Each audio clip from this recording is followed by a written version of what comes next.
The New York Mets might look like the better team on paper to lay down on in Game 1 of their 3-game series tonight with the Chicago Cubs, but I've got expert handicapper Dave Golikoff on the line right now with us, who's telling us he's not so sure about that.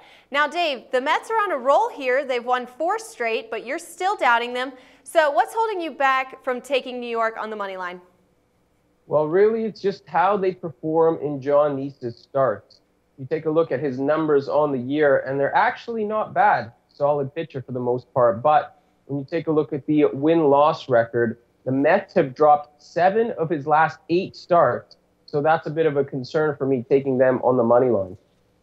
All right, now the Mets are starting John Neese, just as you said, out on the bump tonight. The Cubs with Kyle Hendricks on the mound. Dave, what line should we consider, knowing what we know about these 2 pitchers starting this evening?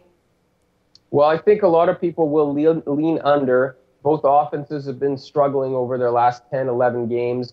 But I think the over is the play for me here. You take a look at the Cubs, and they bat fairly well against lefties. They're facing a lefty tonight. I believe they're 7th in the majors in terms of batting average against lefties. Neese has is 0-5 with a 5.87 ERA in his last 8 starts.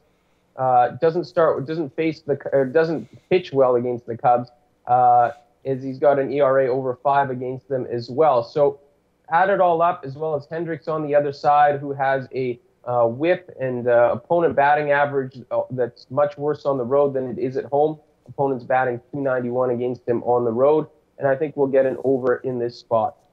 Once again, our pro analyst Dave Golikoff with your top pick on Game 1 of the Mets-Cubs series going down tonight. Take the over in this one. Line's at 7, and you can lay down some great value there at -105 at 5 times.